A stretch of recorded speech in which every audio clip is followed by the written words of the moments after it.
Sot mërkohë që ka pasur një vizitë kryeministrit të Shqipërisë Edi Rama në Izrael, ku aty është pritur me ovacione në kuvendin e këtij shteti. Si e gjykoni këtë vizitë të zotit Rama dhe çfarë mesazhi ose çfarë mendon për mesazhin që përcolli ai gjatë fjalës së tij në kuvendin e Izraelit? E para herë nuk pati dhe një ovacion në kuvendin e Izraelit, pasi atje 7 deputet ishin. S'kishte më tepër se sa 7 deputet, pra salla ishte bosh, foli në një sallë bosh, foli në një mënyrë tepër fyse, sidomos për shtetin shqiptar dhe e ktheu në mënyrë individuale, personale, duke përdorur dhe fëmijën e tij në atë fjalim, ishte turshëm që të përdoren edhe fëmijët përdoren në një fjalim të tillë, por ajo që Rama u mundua ta shiste si gjë të tijën themi edhe personale duke futur që populli shqiptar është ai ndjes, është ai që ka mbrojtur çifutut, nuk është e vërtet, sepse ka qenë qeveria shqiptare, ka qenë marrëveshja me difrashit me Hitlerin për pavarësitë të kushtëzuar të Shqipërisë, ka qenë ministri i asaj qeverie i cili dha urdhër për të pajisur të gjithë me pasaporta shqiptare dhe ka qenë Xhafer Deva, po ministri i asaj qeverie, i cili nuk pranoi në asnjë mënyrë që të bënte një listë me emrat e hebrejve. Kështu që ka qenë ajo qeveri të cilën Rama dhe soji i tij e quan qeveri, vazhdon të quaj qeveri Quislinge,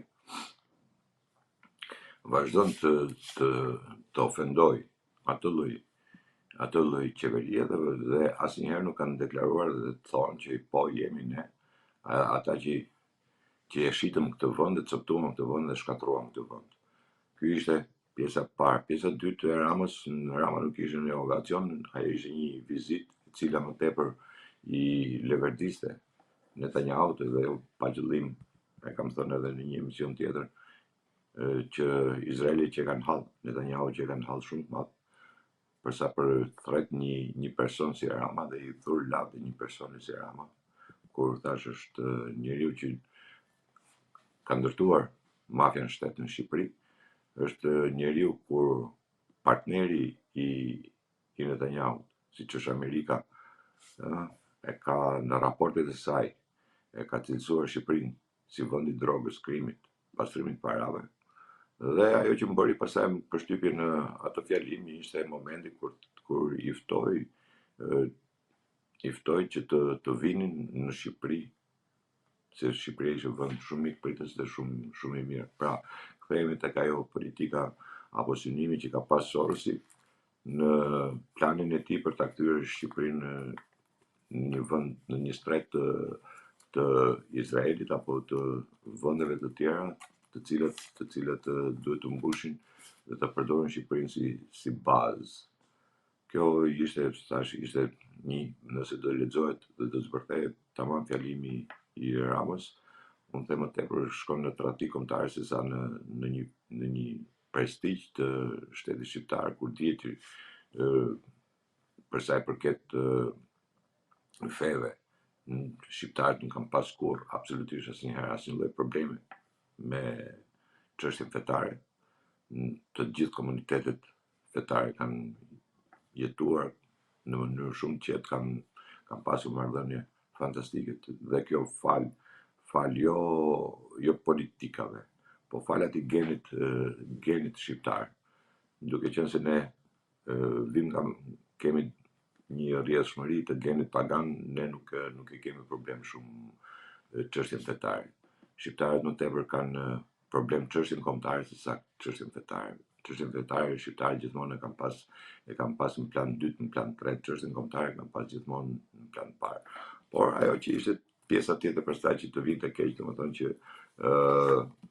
nuk pati ndonjë deklaratë për sa i përket genocidit që është bërë në Gaza, po nga Izraeli, do të merrte kurajen dhe të tregohesh pak qoftë edhe diplomat, qoftë edhe politikan, po qoftë edhe burr shteti themi, për të bërë një deklaratë ku të bënte goditin dhe jo të qarabitesh duke u mburrur me të madhe që ne jemi vendi i cili kemi prerë marrëdhënie diplomatike me Iranin, sepse Irani na pas ka sulmuar ne nga mënyrë kibernetike në të njëjtën kohë kur vërtetua katërcifrisht me daljen e dosjes së Akshit që të gjithë veprimet kibernetike, të gjithë sulmet kibernetike, të gjitha ato veprime të cilat të bëheshin bllokimet e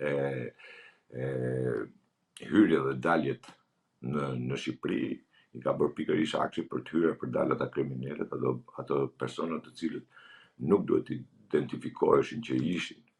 në Shqipëri apo dilin nga Shqipëria. Vërtetoj edhe një herë atë deklaratën e prokurorit të Puljes, unë kam deklaruar me kohë që ka thënë mafiozi më i madh i Italisë ka vajtur në Shqipëri, ka ndenjur dhe është shoqëruar atje dhe nuk ka asnjë lloj gjurme se nga ka hyrë si ka hyrë dhe me ka shoqëruar. Pra, luftën kibernetike nuk e ka bërë Irani, por ka bërë vetë Rama sepse ka pas gjithë çelësat e këtyre në dorë. Ashtu siç kishte çelësat kur fikte radaret që kalote drogan nëpër Itali, ka qenë Mimi Kodheli në atë kohë ministre e mbrojtjes, kështu që u mundua tash vetëm të bënte atë liderin në botror tashmë, apo një lider europian para izraelitëve, por ajo që ishte më kryesorja dhe më e dukshmja që tash që nuk kishte njeri në sallën e atij parlamenti me 7 vet apo 10 vet që mund të ishin në atë sallë, që e turpshëm për një drejtues qeverie, sekretar shteti nuk është për thjesht drejtues qeverie, të bënte ato lloj elozhesh dhe arriti deri në kulmin duke bërë dhe krahasimin me Trumpin, duke deklaruar që në këtë sallë domethënë ka fol Trumpi dhe unë tha. Në të njëjtën kohë që ka qenë bashkë me Ramën ka qenë edhe Dodiku. Mos harrojmë edhe këtë që ka qenë Dodiku bashkë me Ramën aty. Kështu që një vizitë e cila kërkoi ta shesi shumë për sa i përket diplomacisë apo ngritjes së tij në arenën ndërkombëtare, në të njëjtën kohë që është një person i cili nuk ka asnjë lloj ndikimi në arenën ndërkombëtare, në Amerikë sidomos, njeri që është nga grada nuk kalon dot oqeanin që të shkojë për një vizitë, qoftë edhe vizitë thjesht pavarësisht nga deklaratat që ai bën apo bëri në parlament që unë do jem në shtëpi të bardhë do futet nga dritari. Ai si minut korridorësh mund të kërkoj të futet edhe nga tuneli, por nuk futet dot. Në asnjë lloj momenti nuk futet. Atë që kam deklaruar dhe deklaroj prapë për sa kohë të jetë Suzi, shef e kabinetit të Trumpit, Rama nuk, jo vetëm Rama, pasi nga këta politikanët apo parapolitikët tanë që kanë përfituar gjithmonë me emrin e Amerikës, që kanë thënë në çdo fjalin të tyre kanë Amerikën e kanë përdorur si mburoj para popullit për të mbuluar të pisliqit që kanë bërë, nuk kalojnë dot më në Amerikë. Administratës tanë nuk i afrohen në mënyrë absolute jo. Por thash Rama i përkon sepse mos harrojmë se Trumpi ka dhënë dhe një vendim tjetër, i cili është ai 3 mujosh i farmit që po s'ka don dita ditës, po ikën akoma më shumë tashmë. Fillojmë mbushen ato 90 ditët, kështu që prandaj ju thash edhe ai që do jetë edhe ndoshta ajo plani B pastaj i Amerikës për sa i përket vetë Ramës. Kjo është një urdhër i Ramës i cili e ka paralajmëruar që Këshilli i Mandateve do mbledhet pas vendimit të gjykatës kushtetuese, e cila fatkeqësisht nuk e ka dhënë akoma vendimin. Megjithse në pikpamjen juridike nuk kanë lidhje me njëra tjetrën, pasi gjykata kushtetuese ka kushtetueshmërinë e veprimit të SPAK-ut për pezullimin nga detyrat Belinda Ballukut, ndërsa Këshilli i Mandateve ka kërkesën e SPAK-ut për arrestimin e Belinda Ballukut, për të marrë më pandehur në kushtet e arrestimit, qoftë arrestim me burg apo në shtëpi, ajo varet pastaj nga masa e cila e kërkon SPAK-u apo vendos gjykata e shef gjykatat të arsyeshme. Po kjo ishte një lojë e Ramës për të bërë të mundur shtyrjen sa më gjatë të kërkesës së SPAK-ut dhe për të mos krijuar që një kërkesë e SPAK-ut, ashtu siç e kam theksuar gjithmonë, për mos të vajtur në sallën e kuvendit. Pasi Rama e di shumë mirë që në sallën e kuvendit nuk është i aftë më ta mbroj apo ta kundërshtoj kërkesën e SPAK-ut për një arsye të thjeshtë, sepse të gjithë deputetët aty nuk mund të vihen më në rresht sipas dëshirës së Ramës apo kërkesës së Ramës apo urdhrit të Ramës, pasi votimi aty është i hapur, do jetë të pranishëm qoftë trupi diplomatik, qoftë e dërguara e ambasadës amerikane, dhe qoftë krerët e SPAK-ut apo të BK-s do jenë prezent në atë seancë, kështu që Rama e di shumë mirë që në atë moment deputetët nuk janë më në diktatin e këtij, por janë edhe në vëzhgimin e këtyre institucioneve që përmenda më lart. Kështu që ai e di shumë mirë që po kalojnë në seancë plenare, patjetër që do hiqet imuniteti, pra do pranohet kërkesa e SPAK-ut, kështu që ai mundohet me këto lloj lojrash, me këto lloj filmash, kërkon që ta shtyjë sa më shumë. Madje unë shkoj diçka më shumë duke parë parasysh që gjykata kushtetuese nuk po mori vendimin, pasi e kam thënë me kohë që gjykata kushtetuese nuk kishte nevojë ta zgjaste kaq shumë këtë lloj procedure, pasi është shumë e thjeshtë, nuk ka ndonjë shkele kushtetute apo mos përputhje me kushtetutën vendimi që ka marrë gjykatoja për sa i përket marrjes pasaportës dhe shkarkimit apo pezullimit nga detyra të Belinda Ballukut, është në përputhje me ligjin, në përputhje me kushtetutën, dhe gjykata kushtetuese nuk do ta kishte marrë fare në kërkesë për ta kaluar seancë. Apo ky është ndikimi i personave të cilët janë në atë gjykatë, janë njerëzit e Sorosit aty brenda, dhe kuptohet që janë të gjithë në komandën e Ramës, sepse Rama tek e fundit i ka vendosur aty. Unë e kam cilësuar madje edhe me emër që Kendi Ibrahimi është i pari person i Sorosit që komandon apo bën presionet brenda asaj gjykate. Kështu që janë 5 persona në atë gjykatë që unë s'mund të quaj më gjyqtar, që nuk ka qenë njëherë gjyqtar, nuk e kanë vënë njëherë veten në karriken e gjyqtarit, dhe me këta 5 persona lëvizet tashmë, dhe Rama i përdor si manekina për qëllimet e tija personale, individuale, dhe për të bërë atë kashillikun, kashi drejtësisë, kashi SPAK-ut, apo qoftë edhe kashi ndërkombëtar, dhe sidomos kashi Amerikës. Zot Merkoça, besoni që do ketë një vendimarrje për Belinda Ballukun dhe besoni që karriera politike dhe publike e Belinda Ballukut, po themi në funksione publike, ka marrë fund, apo përderisa nuk bie Rama nuk do bie as Balluku? Jo, nuk është problemi as se bie Rama apo nuk bie Balluku. Rama kërkon ta shtyjë sa më shumë të jetë mundur për të arritur në ato nivele që ai kërkon, sepse Rama nuk ka lidhje fare me Ballukun dhe Balluku nuk ka lidhje me Ramën për sa i përket dosjeve, për sa i përket akuzave që janë, nuk ka absolutisht asnjë lloj lidhje. Rama e vetme lidhje me Ballukun që ka Rama është ajo që unë kam thënë, nëse Rama do ta shkarkonte dhe do kishte moralin e një shtetari apo moralin e një kryeministi, drejtuesi të një partie, Rama në momentin që doli nga SPAK-u me mandatin e të pandehurës, Rama duhet ta shkarkonte. Por Rama unë kam thënë që është ditë që Rama nuk e shkarkon dhe Belinda nuk jep dorëheqjen,